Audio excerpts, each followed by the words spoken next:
Hello students, today we are going to read English poetry chapter 2. The title of this chapter is The True Beauty. This poem has been written by Thomas Carew. In this poem the poet describes the real nature of beauty. He says that there are two types of beauties, physical beauty and spiritual beauty. Spiritual beauty is the beauty of mind and the beauty of soul. The poet says that physical beauty is symbolized by rosy cheeks, coral lips, star-like eyes.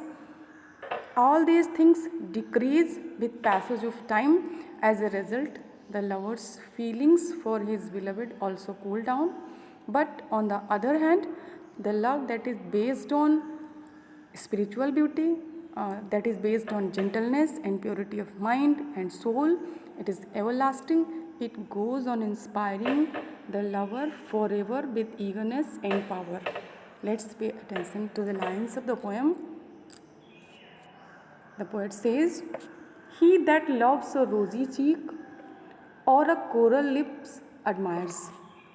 Poet says that if somebody likes or loves someone for rose-like beautiful cheeks or coral-like beautiful lips, or from star-like eyes doth seek fuel to maintain his fires. Means, or the lover is attracted by beautiful eyes that are as bright as star, or he needs star-like eyes to maintain the fire of love. As old time makes these decay, so his flames must waste away. It means time goes on. With time, all these symbols of beauty become old. All these symbols of beauty decay with passage of time. So the flame of love also comes to an end. The love that was inspired by such type of beauty, such physical beauty, also comes to an end. अब हम इसको हिंदी में translate करके देखते हैं. Poet कहता है, ही that loves a रोजी चीक. अगर कोई व्यक्ति किसी से प्रेम करता है और उसके रोज़ लाइक चीक्स, उसके गुलाब जैसे सुंदर गालों के कारण करता है, और coral lip admires, coral means मूंगा, या फिर उसके मूंगे जैसे रेड लिप्स के कारण उसकी प्रशंसा करता है, और from star like eyes doth seek fuel to maintain his fires. उसकी love has been compared with fire. हमेशा से प्रेम की तुलना आग से की जाती है. तो अगर उसको अपने इस आग को, उसके प्रेम की आग को बनाए रखने के लिए उससे सितारों जैसी आँखों की ज़रूरत पड़ती है. As old time makes this decay. तो फिर जैसे जैसे समय बीत जाता है, बुढ़ापा आता है, तो समय इन चीज़ों को ख़त्म कर देता है. समय इन सुंदरता के जो प्रतीक चीज़ें हैं इन्हें समाप्त कर देता है. तो रिजल्ट क्या आता है, उसका परिणाम क्या होता है कि फ्लेम्स ऑफ लव, उसके so his flames must waste away. Means उसके प्रेम की जो आग है वो भी धीरे धीरे खत्म हो जाती है, वो भी समाप्त हो जाती है. Waste away means end. फिर से शॉर्ट में आप समझ लीजिए. If the love is based on physical symbols of beauty such as rosy cheeks, coral lips, star like eyes, then with passage of time these symbols of beauty come to an end, they become old, so the love of the lover also comes to an end. The love also is finished with passage of time. Now we come to the next stanza.